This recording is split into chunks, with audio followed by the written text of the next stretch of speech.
I was very happy, Barry, to see that electric vehicle infrastructure in there. However, I'm not sure there's enough allocated for that, and here's why I would like to plead for additional dollars in that category. And a very interesting conversation I had with some of my folks at Duke Energy. We were talking about the electric charging station and how woefully inadequate they were, not only through our county, but across the interstate. And it brought to my mind the numbers of electric vehicles I'm now seeing on the highway and how quickly we seem to be transitioning to that mode of automobile.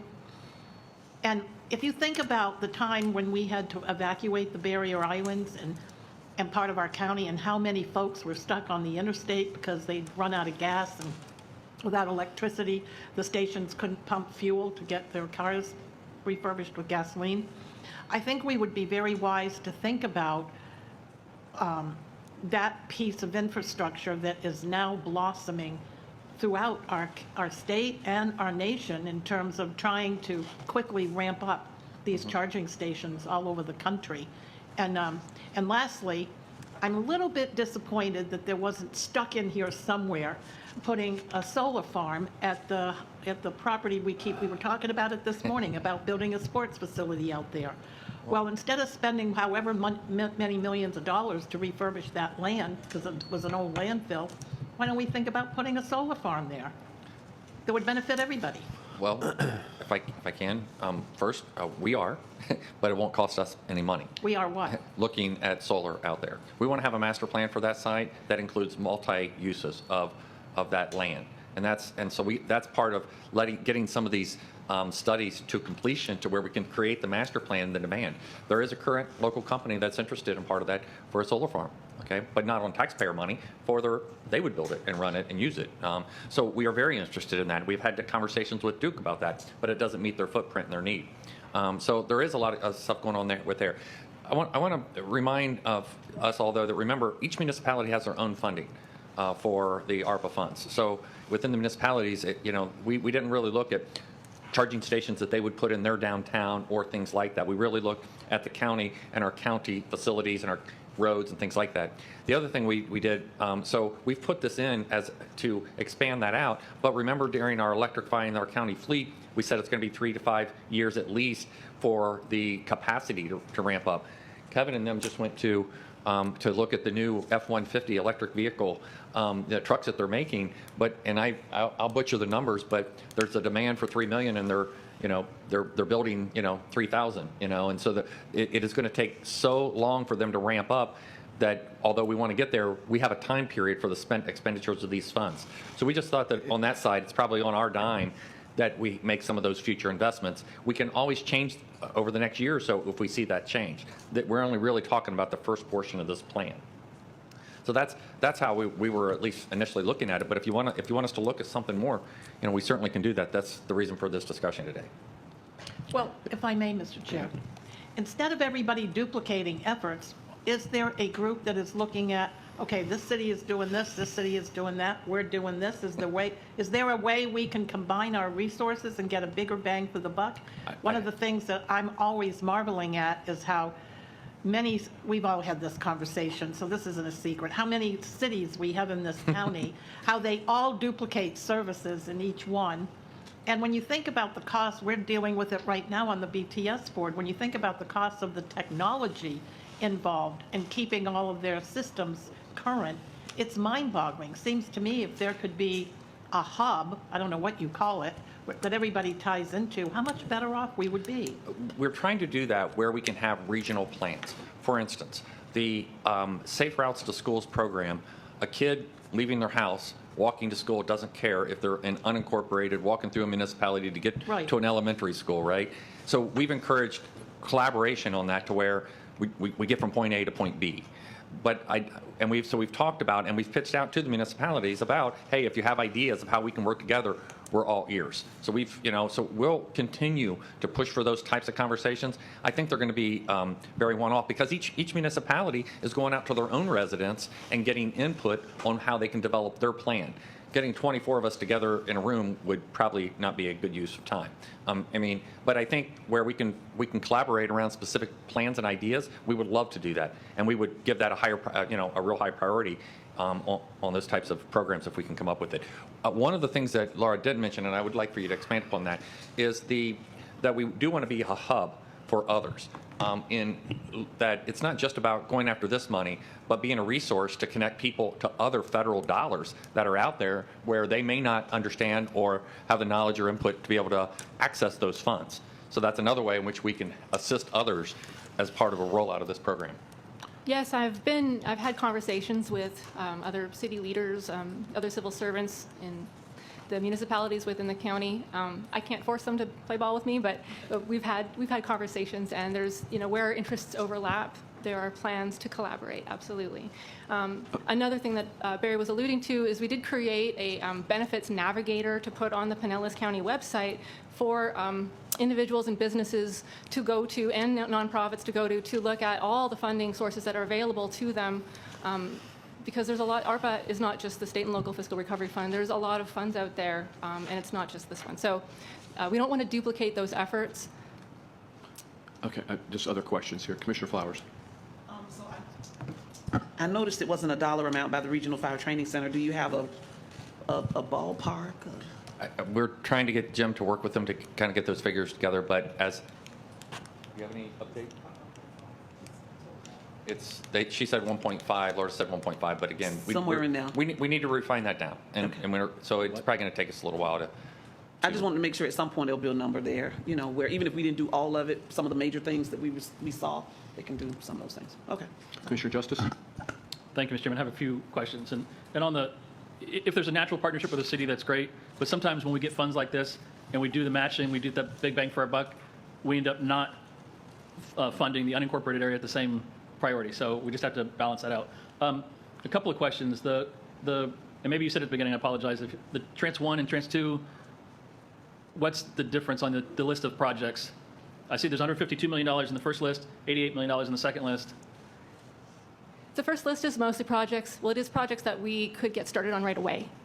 Okay, and the second list is less developed. Okay, and then the specific, again, since we did talk about it this morning, we have $5 million for Toytown, and I don't know what that $5 million would actually pay for it. That's less developed. That's why it's on the second list. Okay. So we have more money, we have more requests than money, and so as some of these plans are developed, we didn't want to commit to giving out all $188 million because there may be better projects a year from now than there are today. But at some point, we'll have to decide that. But right now, we can get going on, those projects that we can start moving on. Well, and that gets me to my third question of, what do we have to have submitted by the end of this calendar year? We have to have something submitted this calendar year, is that right? Nope, there's no deadline. We just submitted a plan in August. Yeah, the recovery plan performance report. There's some accountability and transparency required for Treasury and for constituents to, let them know where we are in the process. On October 10th, we submitted the recovery plan performance report that didn't have a lot of detail, but just kind of show the flavor of what direction we're heading. Okay. The instructions were to resubmit a plan once some projects were approved so that Treasury and our residents can understand where this money is being spent. All right, I guess I was thinking that we had a deadline of a little bit, but it was like all encumbered by 2023, all expended by 26 or something like that? Yeah, the money needs to be obligated by the end of 2024 and then spent by the end of 2026. Okay. Yeah. And that it gets us to this same thing when we always have these kind of items is there's nothing bad on this list. I mean, they're all great projects and obviously would be a huge impact. But we're not having the discussion about, and we haven't, I have no idea what Toytown costs, for example. And if it costs $50 million to return that to Virgin Earth, would we make that a priority over 10 $5 million projects? I might think that was a better way to spend the money. So I guess I get a little concerned when we have the laundry list of projects already out there, and if we don't do it, we're not funding the project kind of thing, and it gets into a communication issue. Commissioner, I think we can do both of that. I mean, if we can get going on, a list of projects, and you say, I want you to look at X or Y or Z, then we can have that. We can put that process into place. Now, we've looked at Toytown as some seed money to help enable something to occur. we have no idea what that is, right? If you're looking at mining, and starting and returning, then that's a different scale that isn't on our radar, and unless a direction's given to do that, we wouldn't necessarily initiate that on our own. Yeah, I mean, obviously, if you told me it was 20 million to do it, then I'd be very interested. If you told me it's 500 million, then let's plant some solar things on there and be done with it, But we're kind of flying blind on what could be the most significant development in the history of Pinellas County.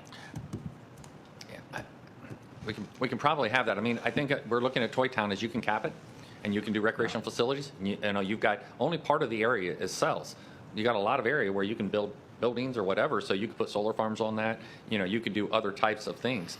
And so we've gone down the path of this alternative use being those types of things without mining. If you want us to look at that, that's something that we could look at to at least give you a ballpark on what that would cost. Okay. Yeah, I tend to agree with them. So, and I've mentioned it to you many times about this whole mining issue and getting rid of that pile of garbage. And I, like you said, I don't know if it is 20 million or 500 million, but it would certainly be nice to know at this time. Did you? Were you Well, finished? I would assume somewhere in the country they've had a landfill like this that they've returned, that they've done, that they would be able to, there'd be some history without spending $10 million on a study, but, to research if there's been a landfill that's been returned. And if that's never been done, I'll be quiet and move on, because, like I can said, look at it. There's incredible projects on this list. I'm not against any of them. But Kevin has an answer. He wants to. Oh, yeah, I'm sure he has an answer on this one. Be careful when you start digging up landfills. Remember when the EPA wasn't even developed until 1970, so I don't necessarily want to know what's down there. Kevin Knutson, Assistant County Administrator. Hopefully I can be a little bit of help. The list you have in front of you was winnowed down from the $500 million that we got based on whether or not we could use the money for it and whether it had any impact based on those criteria. So those were the two things we looked at. So it's a shorter list. It doesn't mean we're going to do all of them. It just means here's some choices that we could look at. On Toytown in particular, Paul Sacco is right now engaging an engineering firm to go out there and give us some pricing on what would it take to cap it and put flat fields on it, what would it take to dig it up and return it to virgin earth, so we have that information so that we can make those decisions in the future. See, you ask and we make that happen. But we need to get that information so that we know what cost and come back to you and give you a proposal. Right, because I remember several years when the one development group approached us about if we gave them the land, they would build everything for free. Yeah. That the numbers were anywhere from $10 million to $200 million, Exactly. Which wasn't a real number. And it would have changed today because of the circumstances we're in. So we want to know today what are the different options that we have and what are the costs associated with them, so then we can come back to you with a real plan for you to choose from. Thank you very much.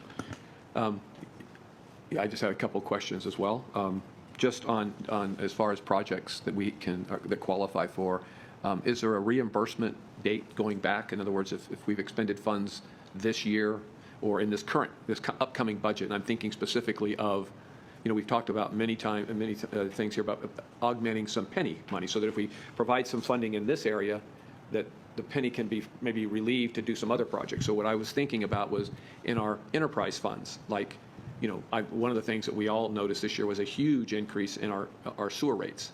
And a lot of that embedded in there is a lot of capital, whether it's this coming year's capital, next year's capital. And I don't really know. There's going to be a rate study done in about 2 or 3 years.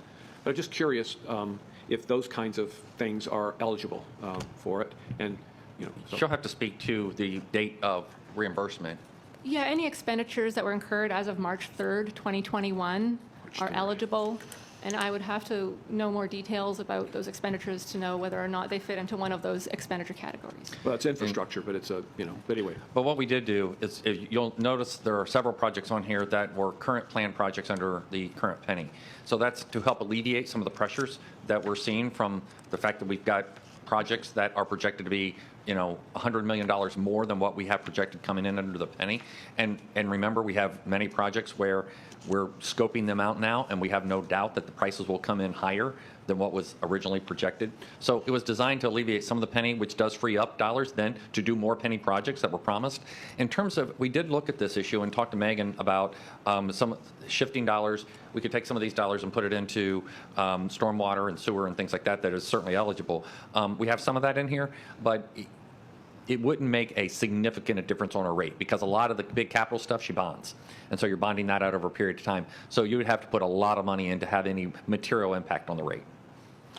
Okay, thank you for that. And then I guess, do independent fire districts, we talk about cities getting their own funding and county gets their own funding. Independent fire districts have not, I don't think, gotten their own funding of this. No, they would not get funding through this. There's other funding sources and grants and things like that, but they wouldn't get funding necessarily through this. Okay, and I'm talking about independent fire districts, Correct. right? As opposed to the ones that might get some funding through their city. They could, yes. The ones that are in unincorporated area don't have that access unless we give it to them. Correct. Okay, just want to make sure that that's, As you see, we've targeted things that we have planned funding or makes a community impact. Things that would be in a fire district are normally things that we're funding through the penny, through that prioritized requests. So whether we fund this project and that alleviates pressure on the penny to where we then can fund what was promised as part of the penny, it's immaterial. Okay. A lot of the requests we've gotten have ongoing operating costs, but. yeah, there's some other those conversations that we need to have, but not today. I mean, Okay. just operating issues that we've incurred this past year, that these fire departments have incurred. I just want to talk about that later, because it's real. Any other questions at this point? Okay. Go ahead. I know there's next step, so go ahead. Okay, so what we'll do is we'll refine the spending plan based on feedback we have heard today. You'll be seeing me once again on December 7th, and I'll propose recommended projects. And then based on that, what you've recommended, we'll submit our updated recovery plan performance report. And then you'll see me looking for approval for projects and contracts going forward. And I might have stepped out when we talked about this, but we have some really, we have a lot of 501c3s, and I know we've talked about that a little bit, and we have some really critical ones that stand in and do a lot of work that we might otherwise have to do. And there's a lot of them that are having significant issues. And you mentioned something about being a navigator or helping navigate some of these. It can't be a 1 in 1,000 opportunity for them to navigate and try to get funding. I would rather try to make sure that we're taking care of some of our critical needs, however that's defined by this group, so that we're making sure that they not only survive this past 2 years in many ways that they've struggled, but also going forward. So again, it may be capital. I think I heard you talking earlier about certain capital items. So We put in, and it might have been when you stepped out, so one of the categories in here is 10% that we set aside for a competitive capital grant process that would target nonprofits and things like that. 10% of the funds that we 10% get. of the total funds, so $19 million, $19 million, we'd set aside. We'd have, and I was listening to the comments, we could set that up into 2 tranches because others thought that was too much. So we could set that up, half of it, we could do it, see what type of projects, whether we got real good projects, had, long-term community impacts. We could do it in a number of ways, but it gives them an opportunity to compete, and then we would rank those and bring recommendations to you. Because all those 501c3s, whether it's capital or operating, they're cash. So if we can help them in any way on the capital side. So that's in here as Okay, it currently great, stands. Great. Okay, thank you. I'm sorry I missed that one. Go figure, right? Anything else today? All right. You're going to be coming back then? So, yeah, what I'll do, Commissioners, this is a lot to take in. You've seen this. You've got a lot of items on the list. You may have individual question or ideas or thoughts. Certainly, you can share those with me.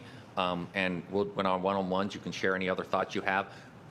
I'll meet with staff regarding that, and then we can use that information to bring back a refined plan. And again, we meet here in December, and then, but this isn't the first time or last time you're going to see it. This is going to be an ongoing process during these next several years. So the meeting on December 7th may be to continue the discussion as opposed to approving any spending plan. Well, we'd like to get going on projects. So you could say, okay, I'll approve these, but I also want you to look at X. That would be fine. So it could be both. It could be both. Okay. Our ideas, we want to start, moving dirt, and getting on with projects. So. Okay. Anything else? Kiddo, thank you. Thank you. Appreciate it.